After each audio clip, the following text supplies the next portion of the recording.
seria a nutrição comportamental. Será que essa nutricionista vai brigar comigo porque eu não consegui fazer nada certo? As dietas, elas não te ensinam, por exemplo, a lidar com uma ansiedade que te faz comer em excesso.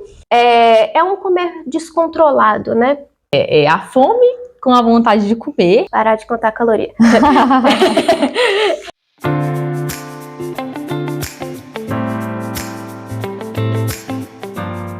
Olá pessoal, no episódio de hoje do Quem Quer Pode, iremos entrevistar a Letícia Barreiros. A Letícia é nutricionista pela UFMG e especialista em nutrição comportamental pelo Instituto de Nutrição Comportamental. Bem-vinda, Letícia! Obrigada, é um prazer estar aqui com vocês hoje e muito obrigada pelo convite, né? Tenho certeza que esse bate-papo vai ser incrível, porque as perguntas são muito legais e vocês vão conhecer um pouco mais sobre nutrição comportamental. Letícia, muitas pessoas têm dificuldade de saber qual nutricionista procurar. E aí, o que você aconselha para as pessoas antes de procurar um nutricionista? Bom, eu acho que antes de qualquer coisa é saber o porquê que você está procurando aquele profissional nutricionista, né?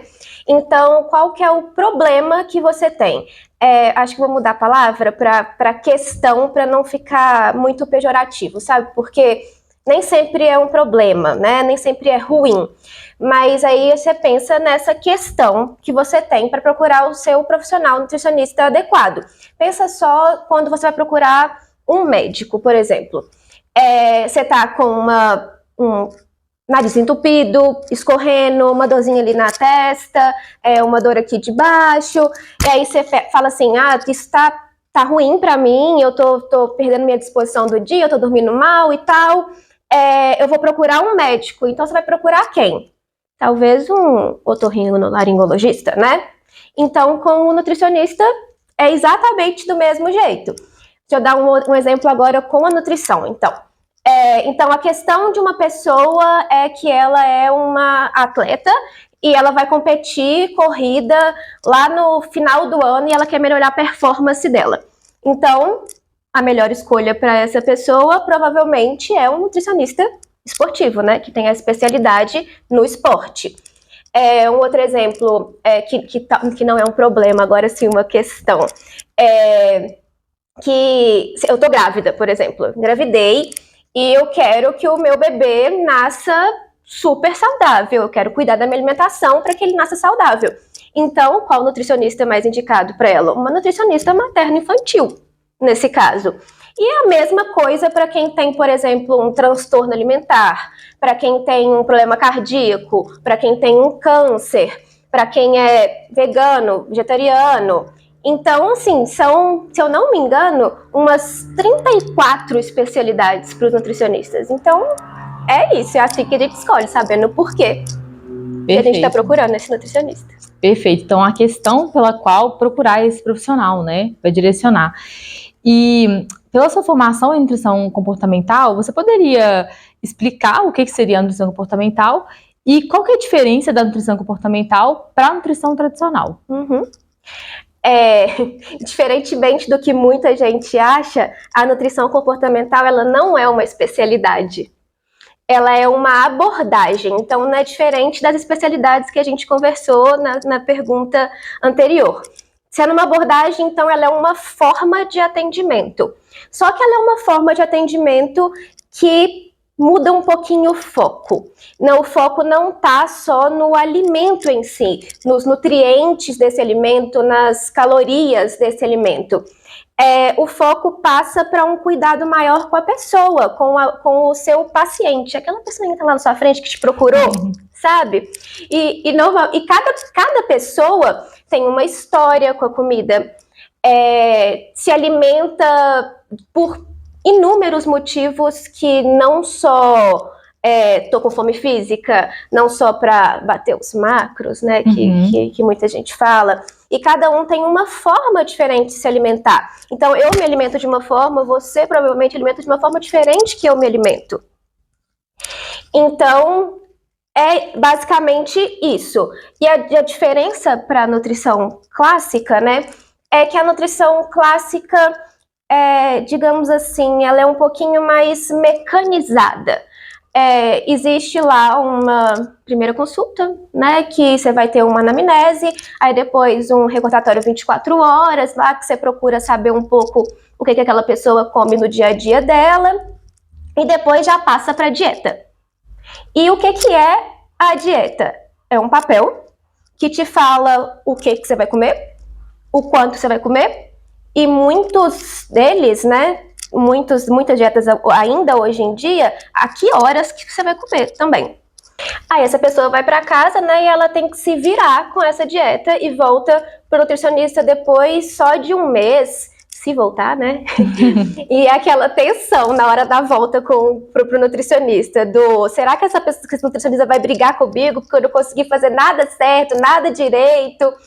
Então, a nutrição clássica é basicamente isso, né?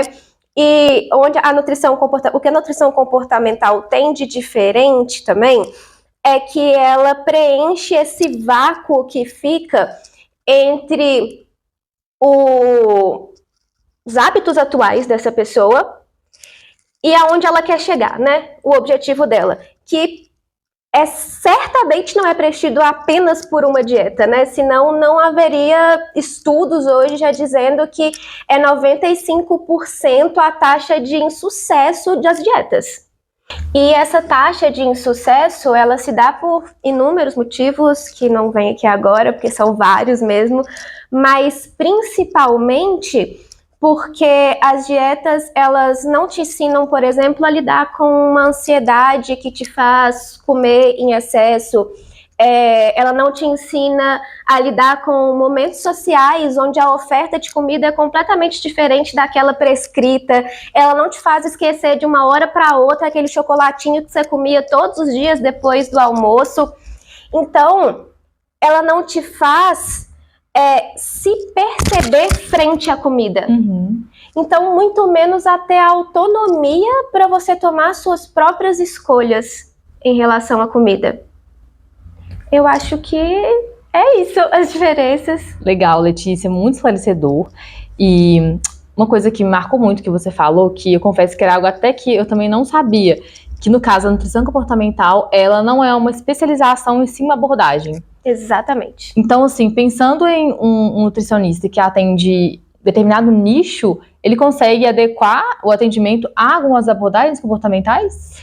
Com toda certeza. Então, independentemente da especialidade daquele nutricionista, ele é um nutricionista esportivo, ele pode atender usando a abordagem comportamental. Inclusive, ele pode atender usando as técnicas, usando as práticas, usando aquilo que faz mais sentido para ele, né? Porque normalmente a gente faz o que faz sentido para... Eu bati no microfone. A gente faz o que a gente faz sentido para a gente. Então, é o que a gente acredita, né? Então, eu uso praticamente todas, mas uma pessoa pode usar as que fazem mais sentido para ela. Muito legal, achei super interessante. E até pela questão da nutrição comportamental, gostaria, Letícia, que você falasse um pouquinho sobre se ela tem relação com a psicologia, né? E você pode explicar um pouquinho sobre isso, essa relação entre as duas coisas, assim? Tem uma super relação com a psicologia, porque o que é a psicologia, né? A psicologia é uma ciência que estuda a mente e o comportamento humano, e as interações que esse humano faz com o ambiente e com outras pessoas, com outros seres humanos. E aí, só dessa frase, dá para perceber que tem tudo a ver, porque a nutrição ela é comportamental. Então, ela trata das interações que a gente tem com o alimento e das interações que a gente tem ao longo da vida com as pessoas que fazem influência no nosso comportamento em relação ao alimento hoje. Então, eu gosto muito de fazer essa analogia porque eu acho que fica mais claro. Pensa num iceberg. Que tem aquela pontinha lá que tá para fora, que normalmente é menor do que a pedra inteira, né? Que tem lá aquele tantão de coisa para baixo, que tá lá profundo, tá lá submerso, né? Então, aqui em cima do iceberg, tá os nossos comportamentos e os nossos pensamentos conscientes, né? E aqui embaixo do iceberg, que tá lá meio desconhecido, meio profundo, meio incerto, né? Tá lá as nossas emoções, estão os nossos sentimentos, estão os nossos pensamentos automáticos, estão as nossas lembranças, nossas memórias, então tá tudo lá embaixo. E o que é que a nutrição clássica faz, né? Lida só com aquela parte de cima, com os comportamentos, por exemplo, uma pessoa que tem exageros alimentares. Vai lidar lá com aquela parte de cima, que é o que ela come e o quanto ela come, né? E a nutrição comportamental, ela vai mais profundamente, igual a psicologia. Ela vai mais para a parte do porquê ela come, ou o como ela come, né? E que tá lá naquela parte até das crenças dela, que tá ali embaixo também, das emoções, sentimentos, que foi o que eu falei. Então, voltando lá, por exemplo, do exagero, que tá lá na pontinha do iceberg, muita gente acha que para você parar um exagero, você só fechar a boca, né?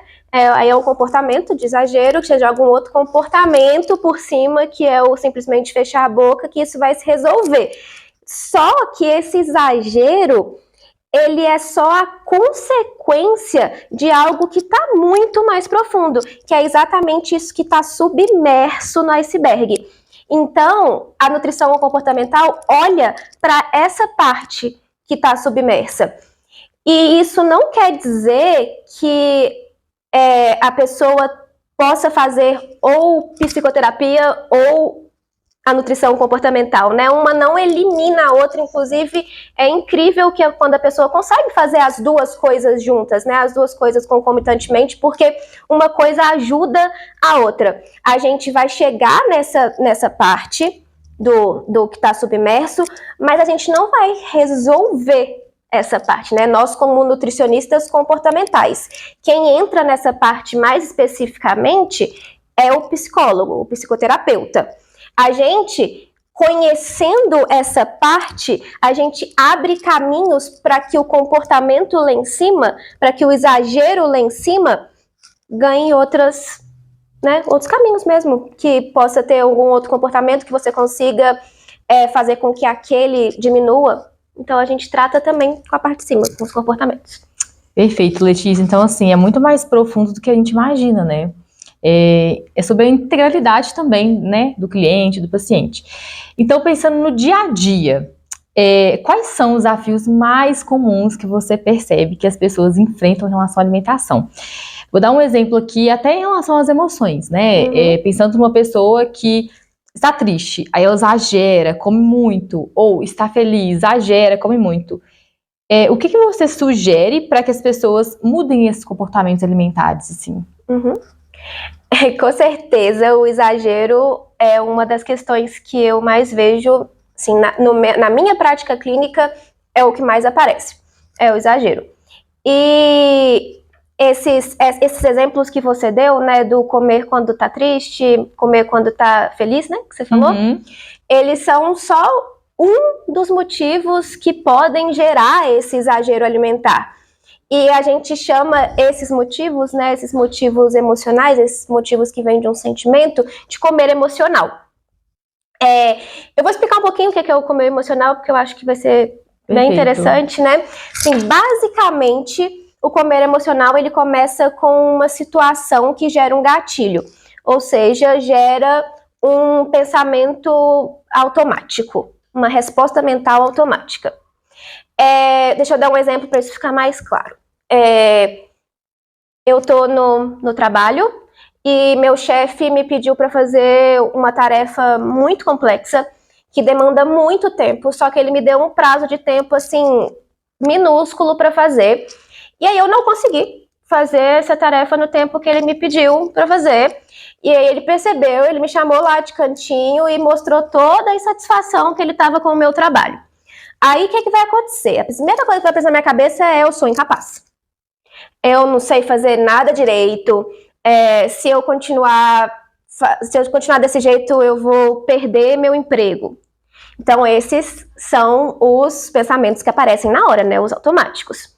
E aí, isso acaba te gerando sentimentos desconfortáveis. Você fica triste porque você não conseguiu cumprir um prazo do negócio que é o seu emprego, né, que você precisava cumprir. Você fica com medo, inseguro, porque você corre o risco de perder aquele emprego né? Nem pode não ser uma verdade isso, tá? Mas acontece, né? A gente fica desse, a gente sente isso.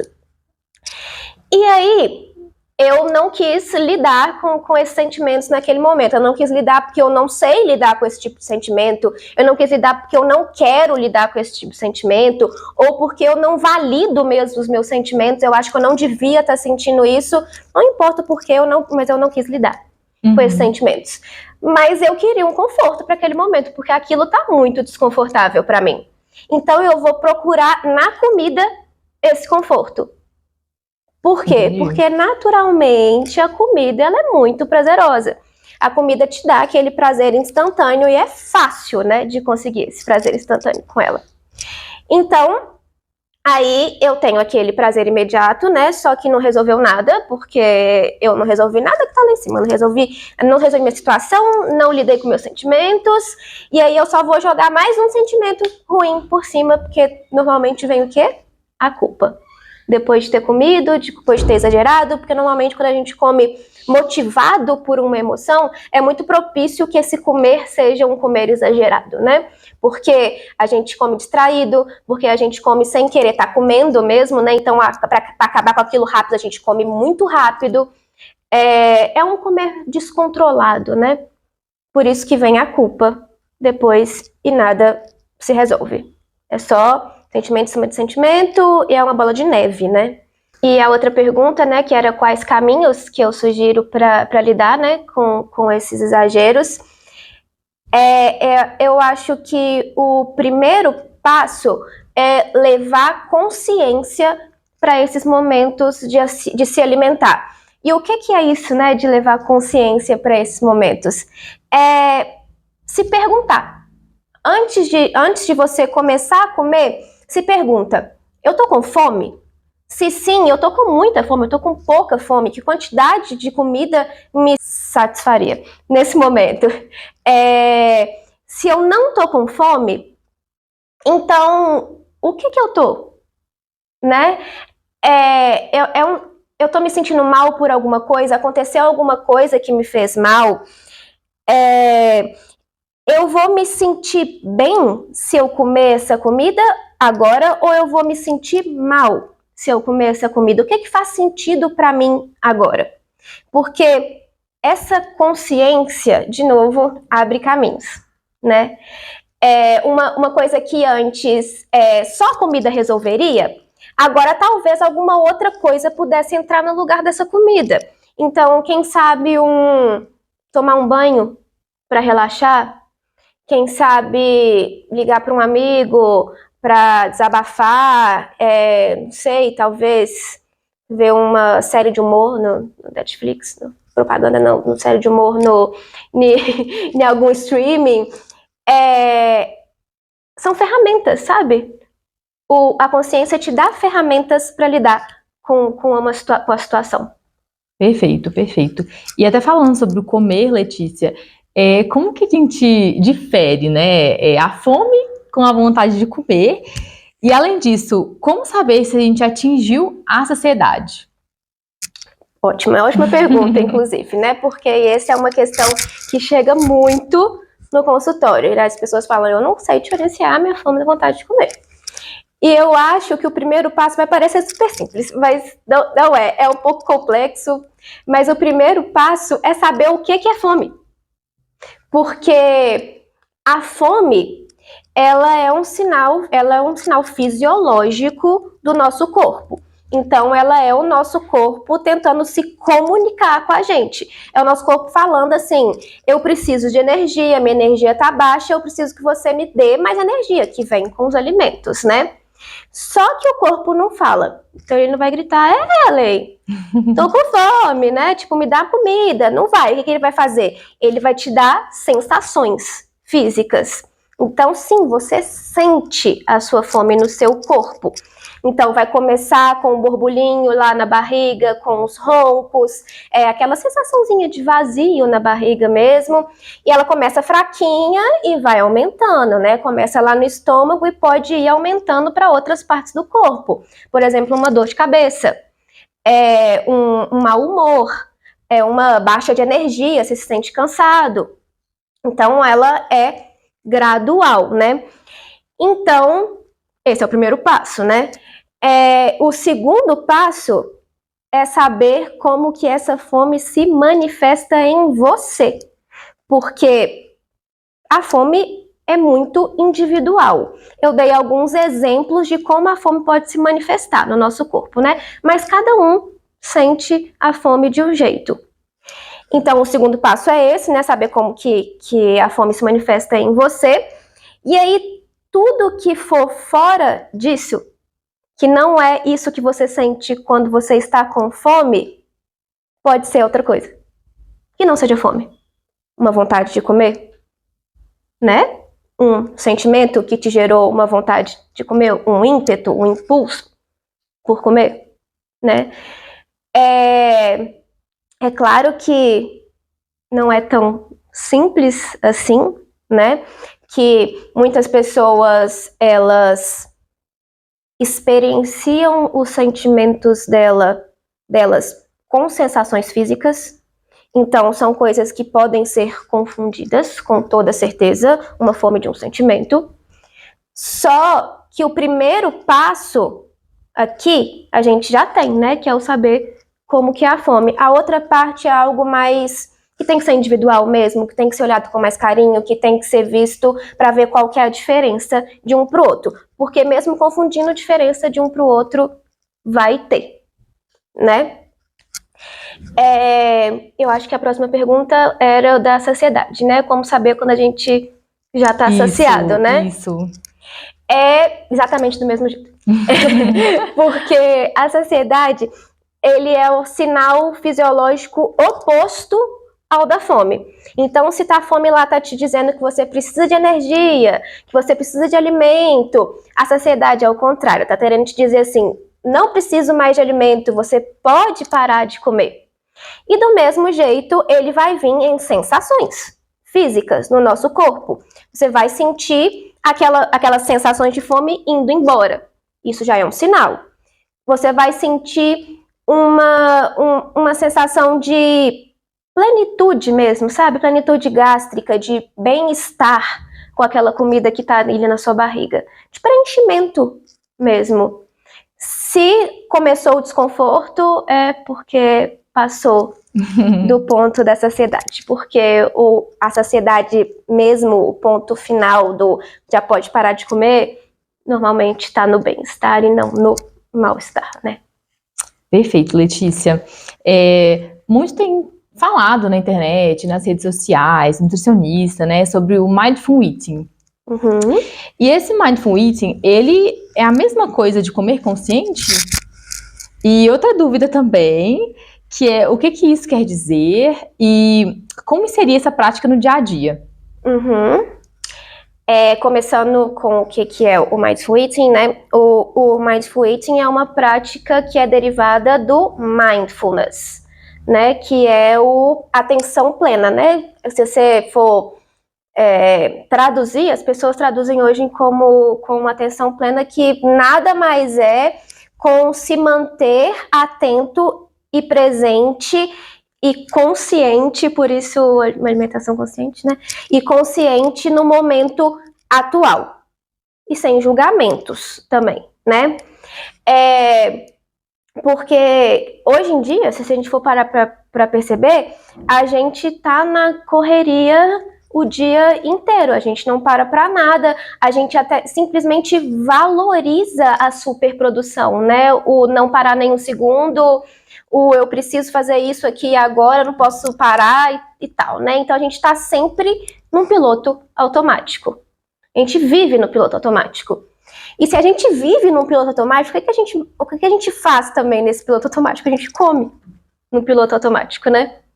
Então, o Mindful Eating, ele surgiu daí, né? Da tentativa de fazer com que as pessoas se conectem mais com o momento da alimentação. Então, você me perguntou se alimentação consciente é a mesma coisa, né? A tradução melhor para Mindful Eating é comer com atenção plena. Mas muita gente também traduz como comer consciente porque você leva consciência para o momento da alimentação, então também é uma tradução correta. O que é, né, esse comer consciente, o que é essa atenção plena na hora da alimentação? É você se desfazer de todas as distrações que estão ao seu redor no momento da alimentação. Então, não mexer no celular, né? Não ficar lá rolando o feed do Instagram enquanto tá comendo. Não tá lá na frente do computador trabalhando, né? Supervalorização da produção. Não, é parar nesse momento, tirar o computador da sua frente. Não tá na frente da TV e tal. Todas essas distrações físicas, as distrações físicas, mas também as distrações mentais.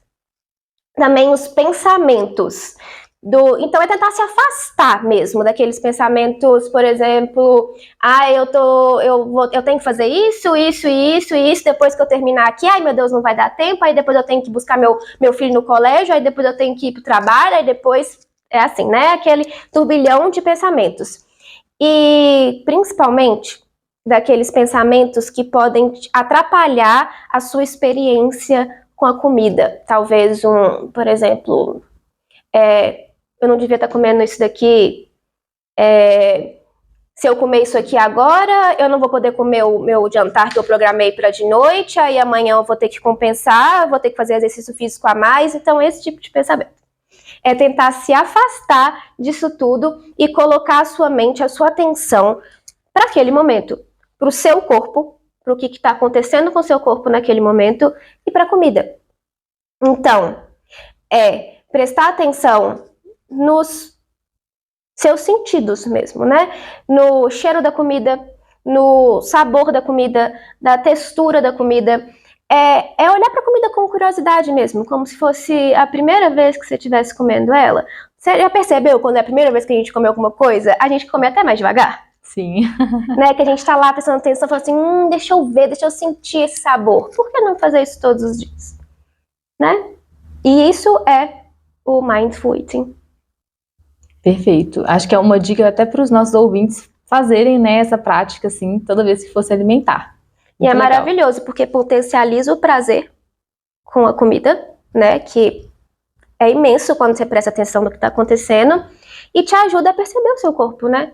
Como é que você percebe se você está com fome, o quanto de fome, e se você está saciado ou não, se você não está prestando atenção naquilo? Se você está distraído com outra coisa, está dividindo a sua atenção com outra coisa, né? Perfeito. Letícia, então assim, para ficar claro para os nossos ouvintes, existe diferença entre alimentação intuitiva para Mindful Eating? Sim, são duas práticas diferentes. Uma coisa, outra coisa.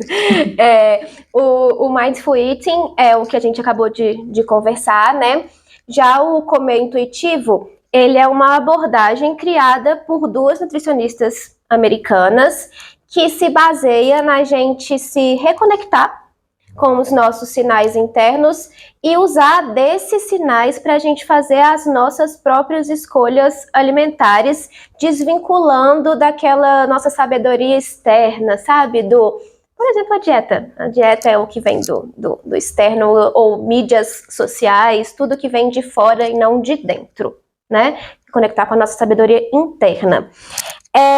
E a ideia central do comer intuitivo é fazer com que as pessoas conquistem uma relação melhor com a comida, uma relação mais saudável com a comida mesmo.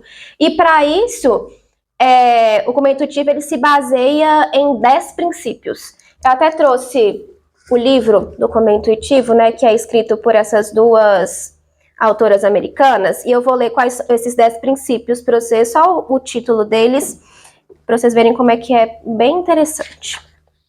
O princípio 1 é rejeitar a mentalidade de dieta, que foi o que eu falei na outra pergunta, né? Que é a primeira coisa que eu faço com as minhas pacientes quando elas entram em consulta comigo, né? O princípio 2 é respeitar a sua fome. O 3, fazer as pazes com a comida. O 4, desafiar o policial alimentar. O 5, descobrir o fator satisfação. 6, sentir a sua saciedade. 7, lidar com suas emoções com gentileza.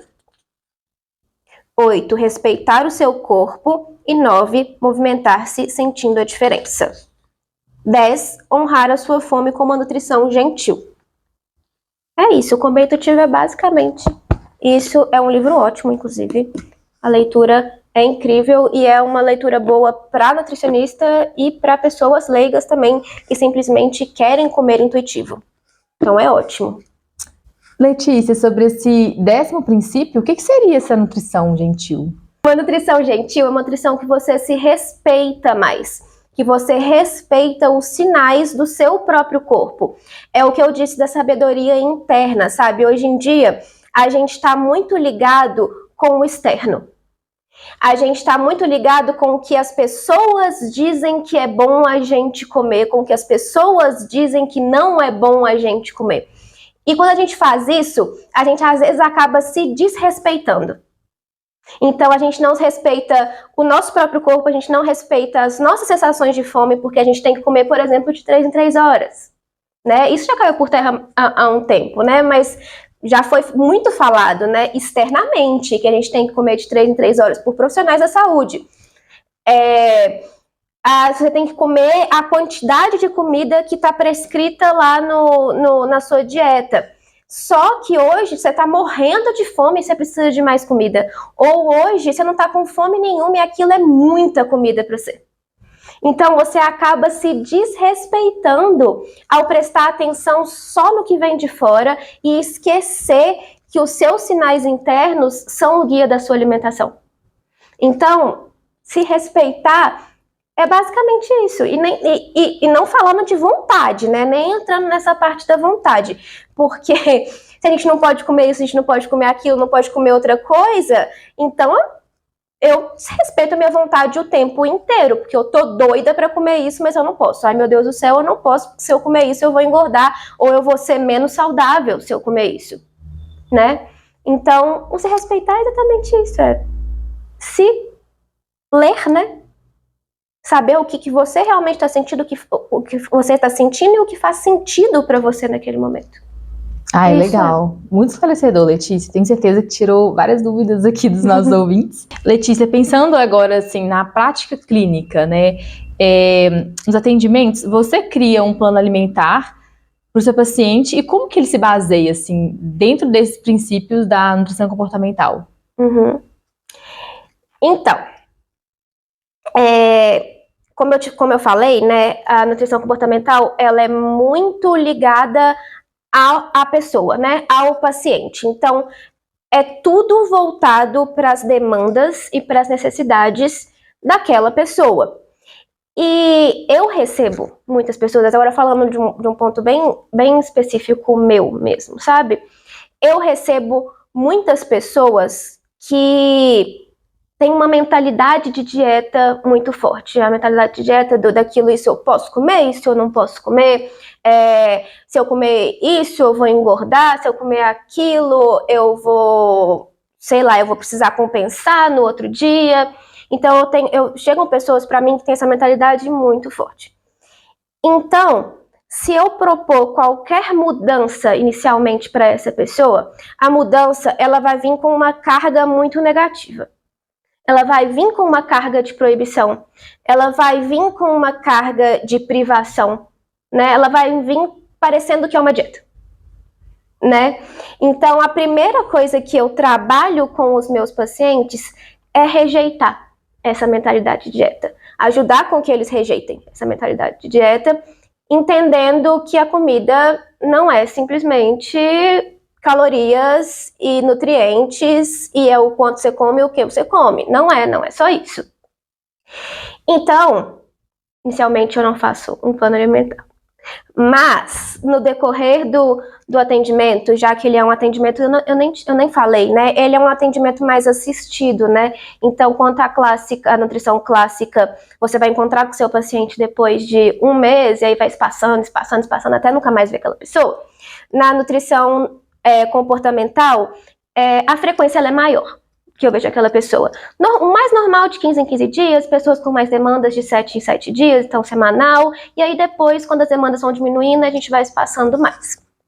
Mas em meio ao tratamento, enquanto isso da mentalidade de dieta for melhorando nessa pessoa, é óbvio que a gente vai entrar em qualidade de alimentos, né?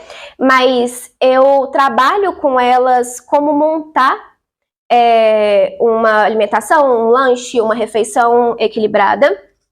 E eu uso de termos diferentes do que a gente usa normalmente, né? Que é o carboidrato, proteína e gordura. Porque são 3 nutrientezinhos que já estão muito taxados, né? O carboidrato não pode, carboidrato engorda. Gordura, então, meu Deus do céu, né? E proteína linda, maravilhosa. Tem que ser baseada em proteína toda hora tem que comer proteína. Todas as refeições tem que ter uma proteíninha, né? Então, eu tento desvincular a alimentação desses nutrientes. Então, eu dou outros nomes. Eu dou nome de construtor, energético e regulador, porque faz referência ao que esses alimentos fazem dentro do nosso corpo. Então, eu dou importância para todos esses nutrientes, né? Para os energéticos, para os construtores, para os reguladores. Olha, o nome é lindo. Cada um tem uma importância dentro do nosso corpo, então eles precisam ser consumidos. Então, é isso que eu faço. Então eu ensino mesmo. E ensinar é maravilhoso, porque ensinar dá autonomia. Porque assim as pessoas vão conseguir realmente montar os seus pratos do jeito mais equilibrado possível, considerando o contexto que ela tiver, qualquer, independente do contexto. Se ela está dentro de casa, se ela está no aniversário, se ela está no social com os amigos, ela vai fazer as escolhas dela da melhor forma possível para aquele momento. E é óbvio que existem pessoas que elas são mais controladoras. E a gente não vai querer mudar o jeito da pessoa. E aí, nessas pessoas que são mais controladoras, que gostam de planejamento melhor, né? É óbvio que, olha, demanda, de novo, é uma demanda da pessoa. A pessoa gosta de um planejamento. Eu ajudo a pessoa a planejar.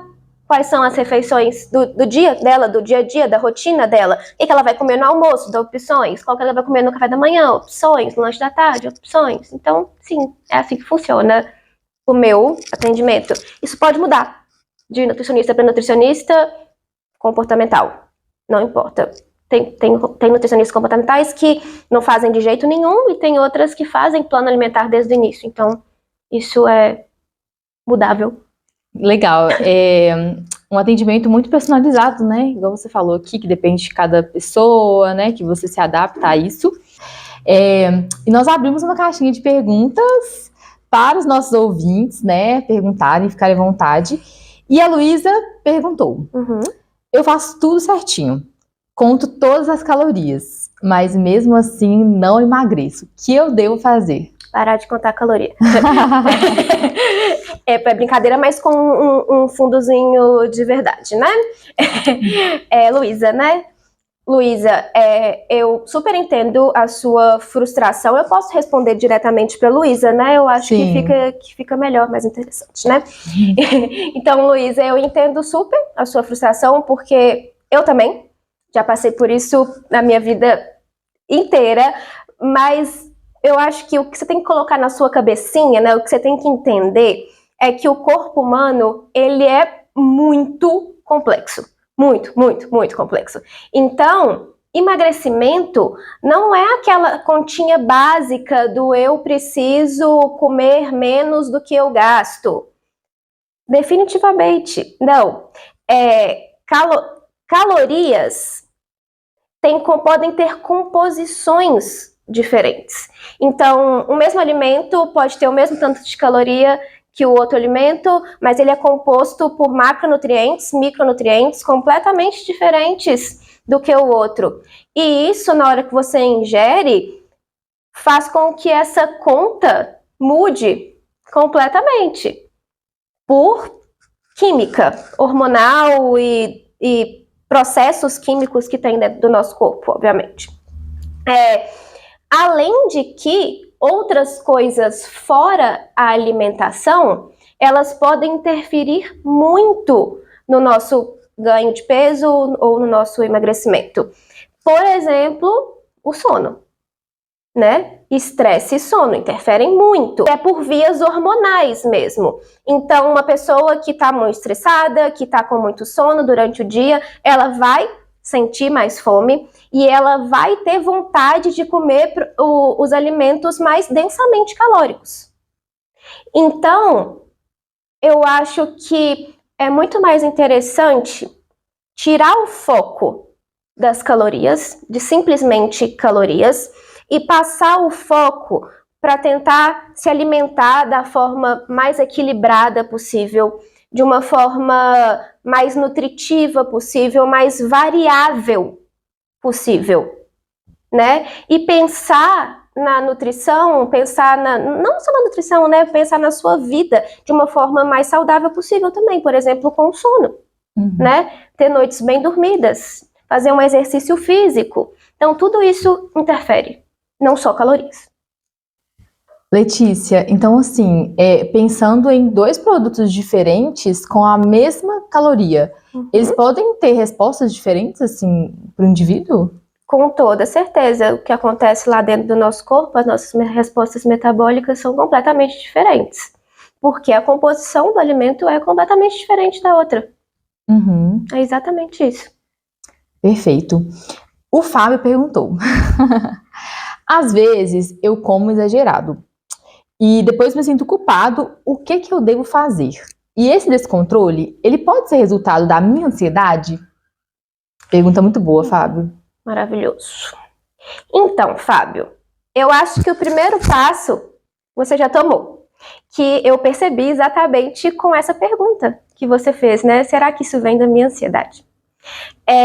Então, eu não posso te confirmar, te dar certeza que o seu exagero vem da sua ansiedade, porque é uma coisa que é muito individual, que eu teria que olhar mais profundamente para isso, a gente teria que conversar melhor para eu te dizer isso, mas uma coisa que eu posso confirmar é que sim, o comer exagerado ele pode vir sim de uma ansiedade.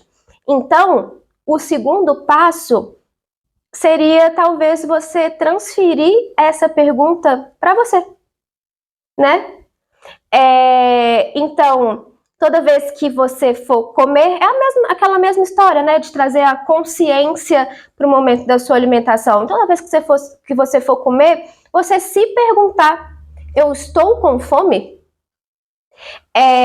Faz sentido eu comer isso agora? Se eu não estou com fome, o que eu estou sentindo?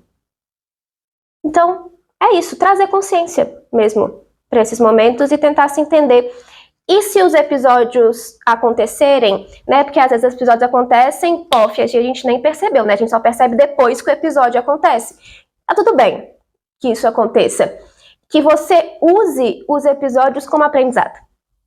Depois que ele aconteceu, faça as mesmas perguntas que eu propus aqui agora, né?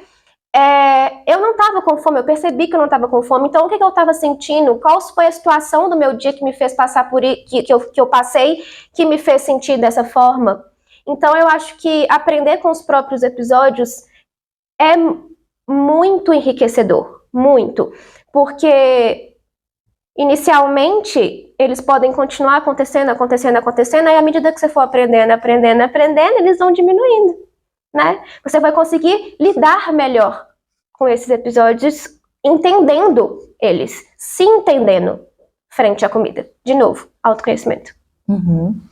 E assim, Letícia, eu vou aproveitar a pergunta do Fábio, tá? Com vontade. Como lidar, então, com essa restrição excessiva seguida de compulsão?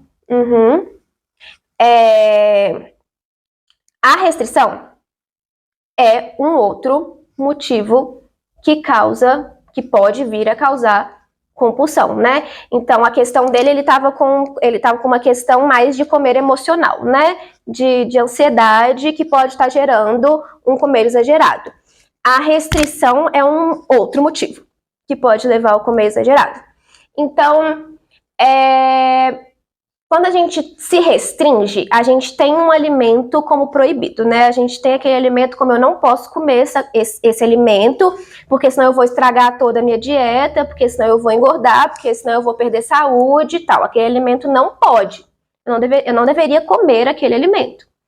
E o nosso cérebro, nosso maravilhoso cérebro, ele é incrível, ele é uma criança rebelde. Então, se você fala para a criança rebelde assim, não pula na cama, qual que é a primeira coisa que essa criança vai fazer? Ela vai pular na cama, com toda certeza. E é a mesma coisa com o seu cérebro.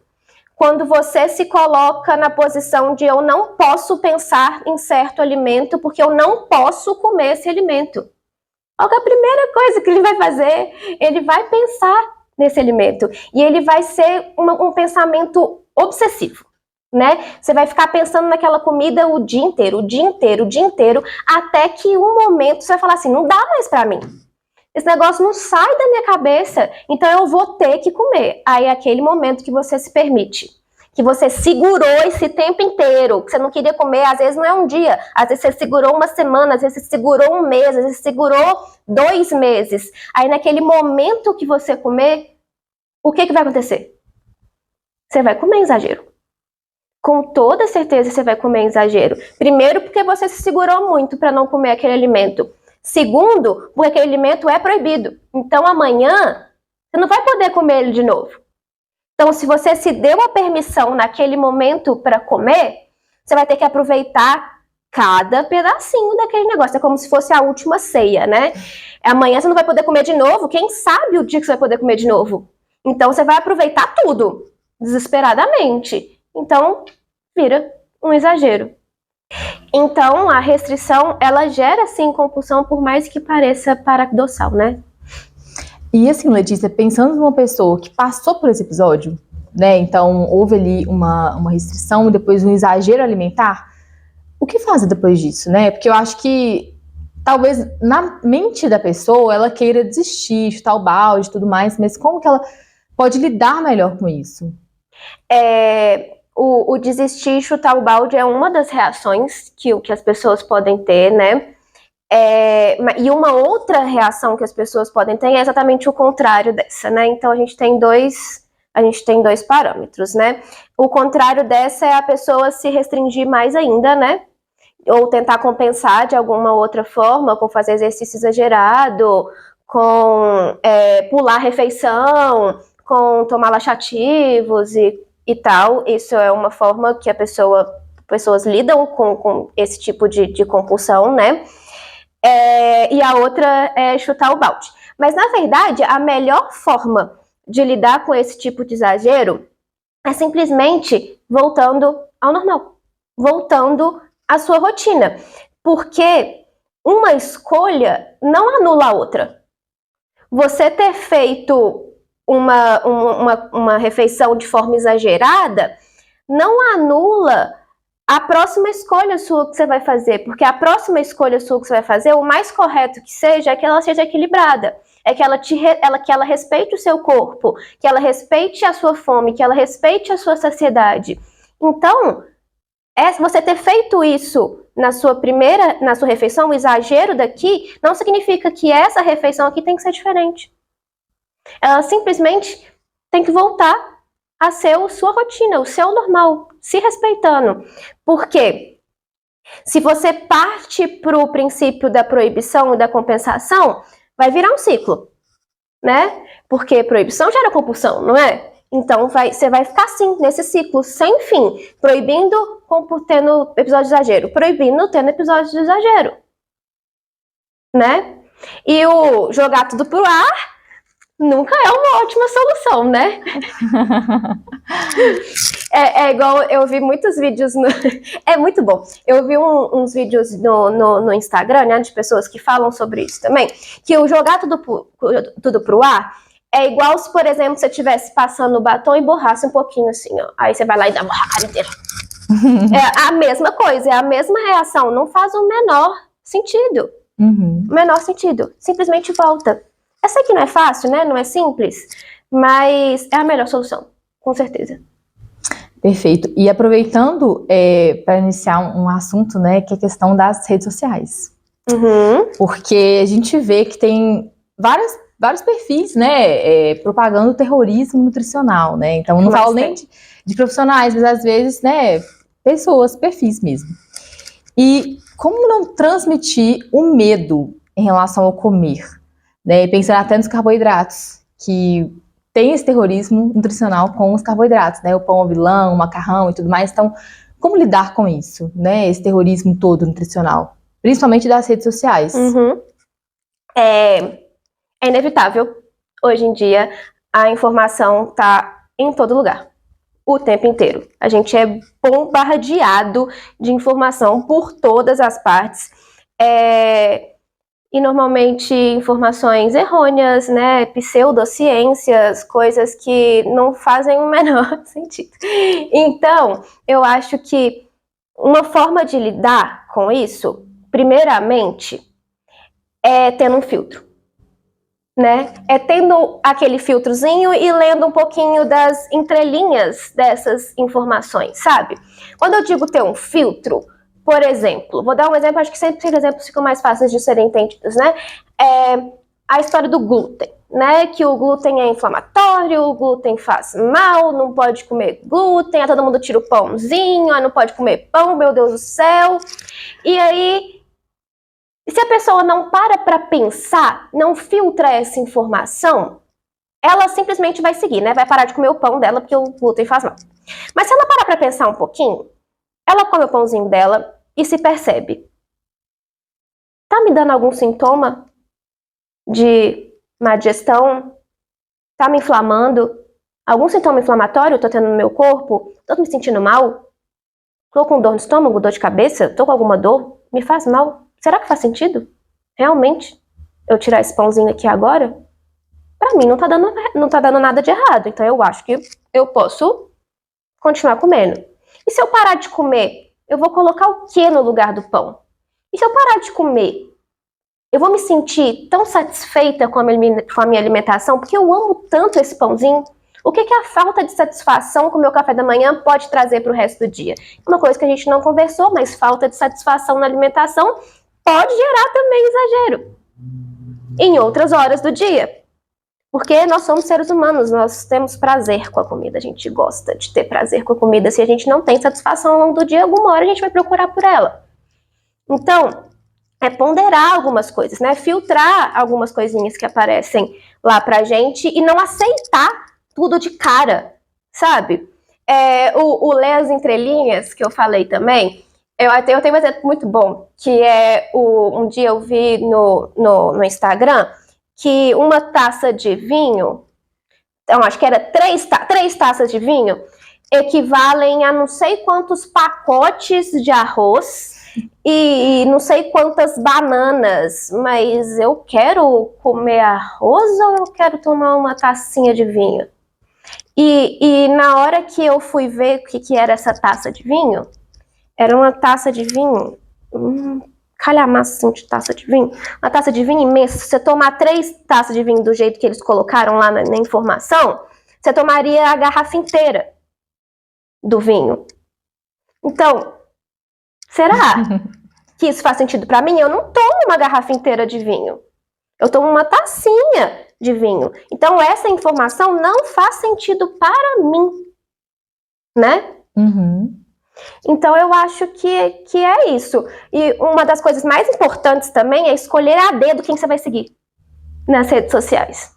Também eu acho que é uma das coisas mais importantes. É lógico que você não seguindo as pessoas que você gosta, que faz sentido para você, você não evita as informações de outras pessoas, né? Mas diminui.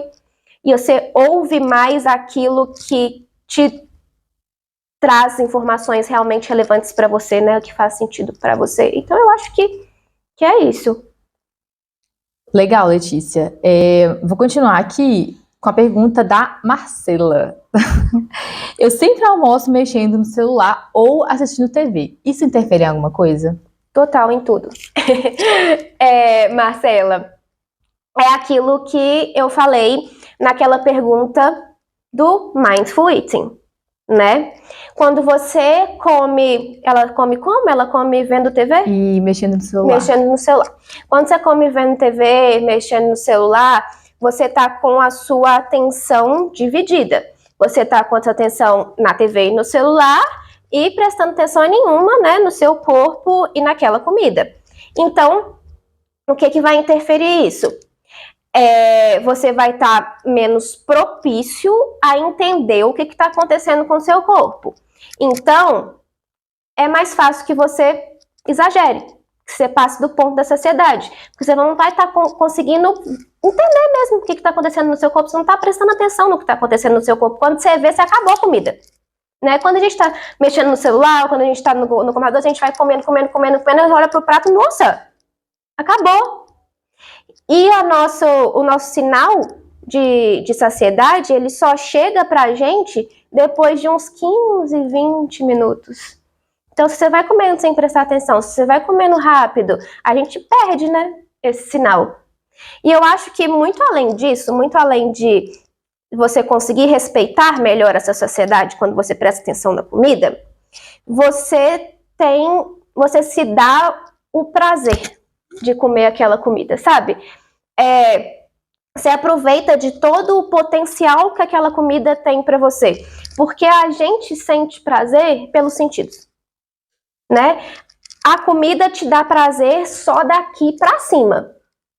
Passou daqui para baixo, virou digestão, né? Não virou prazer, não é prazer mais. É daqui para cima, então tem a ver com sentidos.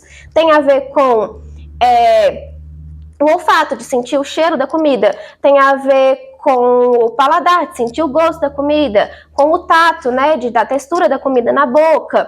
Então, quando você presta atenção nisso, você se permite sentir prazer. E, de novo, nós somos seres humanos. Nós somos seres que precisam de prazer, né? E se você não tem esse prazer agora, você vai procurar esse prazer uma outra hora. Aproveitando a pergunta da Marcela, é fato que os hábitos, eles podem interferir para uma maior disposição e também uma melhor alimentação? Então, vamos lá. Eu acho que, primeiramente, a gente tem que saber o que é hábito, né? Os hábitos, eles são aquelas atividades que a gente faz cotidianamente, né? Então, o nosso cérebro, ele usa pouca energia para fazer esse tipo de atividade. É como se a gente estivesse mais automatizado a fazer esse tipo de atividade, porque ela já é um hábito para a gente já repete ela tanto que fica automatizado. Então, em termos de disposição, o hábito, só por ser um hábito, te dá mais disposição para fazer outras atividades no seu dia a dia.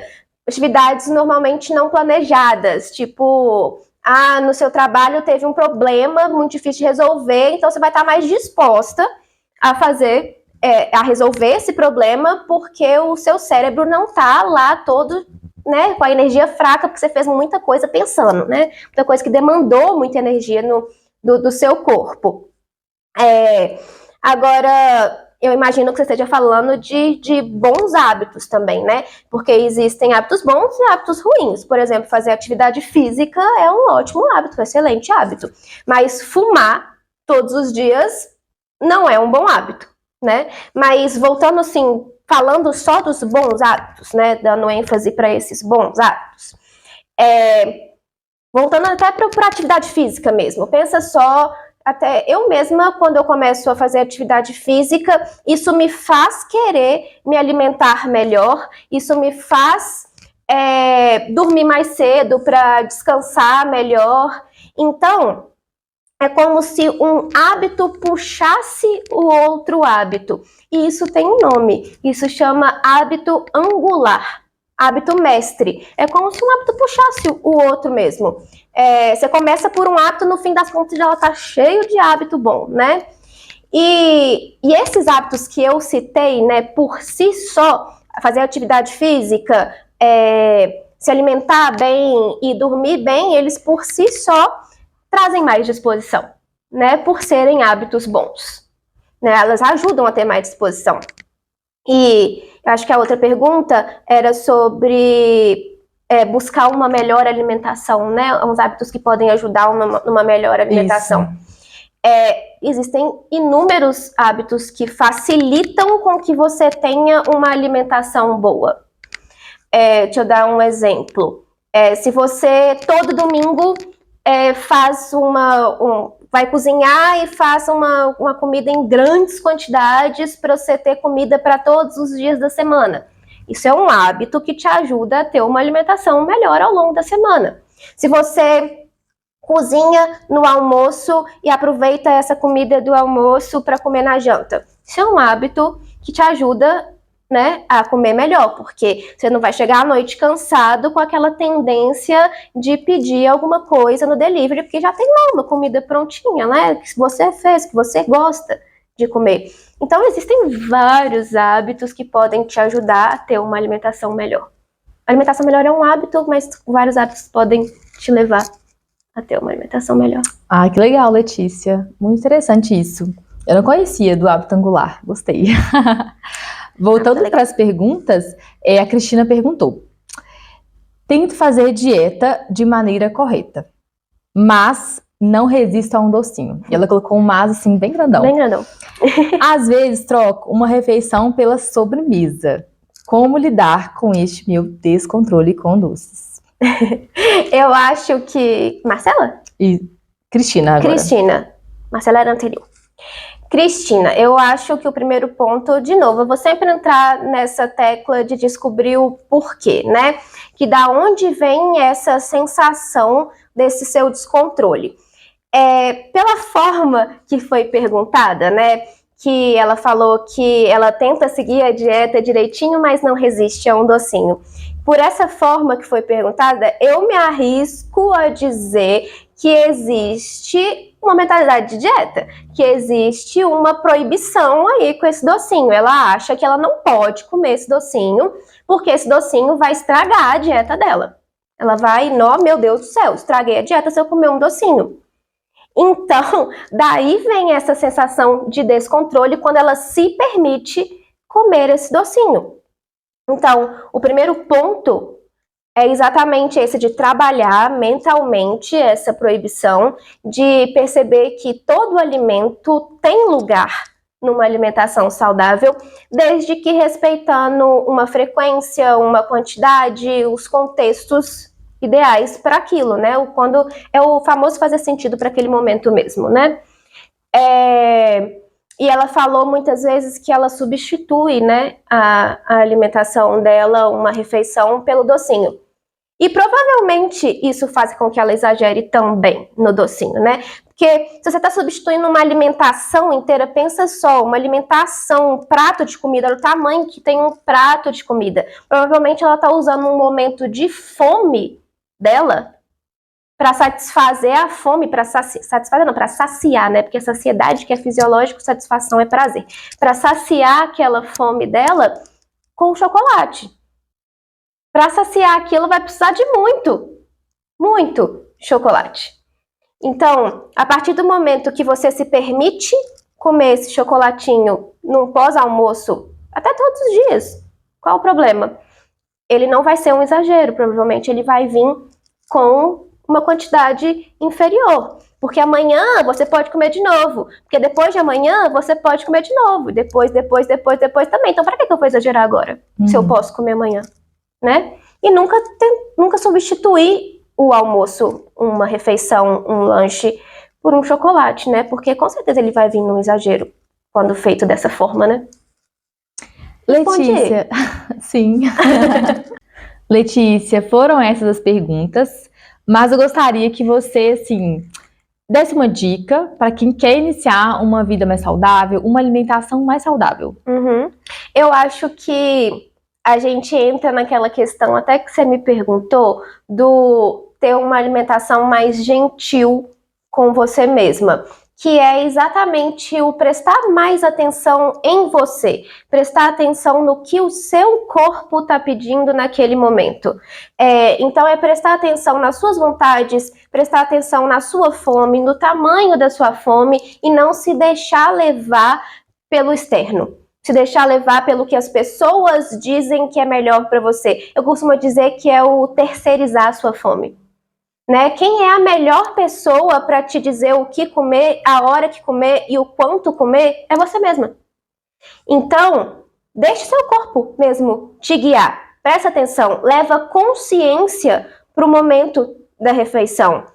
E aproveita a refeição, né? Que isso é essencial para que não ocorram exageros futuros, também, né? Então é aquilo do mindful eating, de você se tirar das distrações que tem ao seu redor, né? Distrações físicas, celular, TV, computador, e as mentais também, do eu não poderia estar fazendo isso, de amanhã eu vou ter que compensar se eu fizer isso agora, tirar todas essas distrações e aproveitar mesmo a comida, prestar atenção na comida, com aquele olhar curioso para a comida, como se fosse a primeira vez que você estivesse comendo ela, e se permitir sentir esse prazer, que não tem nada de errado em sentir prazer, porque hoje em dia a gente coloca o sentir prazer como algo muito errado, né? Mas nós somos seres humanos, nós somos seres que precisam de prazer para sobreviver, e a comida também tem esse papel. É um papel importantíssimo da comida, desde que não seja algo disfuncional, né? Então eu acho que é isso. Acho que os primeiros passos são esses, e são grandes passos, na verdade. Perfeito. Letícia, hoje você veio e iremos inaugurar um quadro aqui no Quem Quer Pode, que é Quem Quer Indica. Então, gostaríamos de saber se você tem alguma dica prática para deixar aqui, de podcast, de livro. Pode ficar à vontade. Eu acho que para nutricionistas, para quem quer seguir essa área da nutrição comportamental, o livro que eu mais indico é o Nutrição Comportamental, que é do Instituto de Nutrição Comportamental, né? E outros eu até trouxe alguns aqui, para o que eu já tinha mostrado, né? Que é o Comer Intuitivo. Então ele explica a abordagem do Comer Intuitivo, mas esse daqui também é interessante para as pessoas que querem seguir a abordagem, não só para nutricionistas. O Peso das Dietas da Sophie Deran é incrível também, inclusive aquele conceito que eu uso nos meus atendimentos dos alimentos construtores, reguladores, energéticos, é dela. Então é um livro incrível também. De novo, também para nutricionista, mas leigo também vai se beneficiar muito com essa leitura. Esse é muito bom. Esse é muito, muito bom, e ele é um livro de atividade.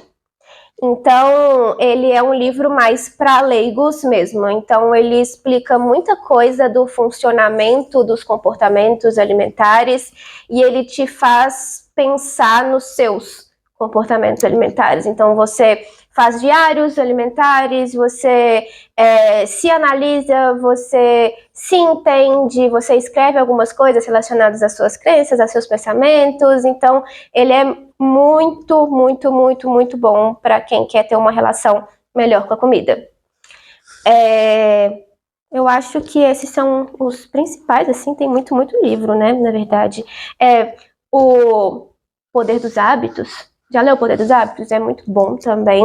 Esse negócio dos hábitos angulares que você falou que não sabia que existia, ele é do Poder dos Hábitos. Tem do mesmo autor, que é o Hábitos Atômicos, também é muito bom. Deixa eu ver. Tem um podcast de uma nutricionista comportamental, que inclusive eu fiz um curso com ela há um tempo atrás, ela é muito boa, que chama Gabi Fernandes. E o podcast dela chama Fazendo as Pazes. Então tem Fazendo as Pazes com o perfeccionismo, Fazendo as Pazes com a cobrança, Fazendo as Pazes com várias coisas, por aí vai, é muito bom. E sempre relacionando com a comida. Então é bem legal. Ai, que legal. Letícia, nós agradecemos imensamente sua presença aqui no Quem Quer Pode. E eu também gostaria de saber se você pode deixar suas redes aí, caso alguém queira entrar em contato, seu Instagram. Com certeza. O meu Instagram é Lele Barreiros. É isso mesmo, né? Eu acho que o meu Instagram é isso. De qualquer forma, a gente vai deixar aqui embaixo para as pessoas darem uma olhadinha. E muito obrigada a todos os ouvintes do Quem Quer Pode. Espero que tenham gostado e aprendido tanto quanto eu aprendi. Também espero que vocês tenham gostado. Foi um prazer. Foi muito bom. Foi muito bom. E eu peço que vocês comentem, curtem, compartilhem. Abraços e até o próximo episódio.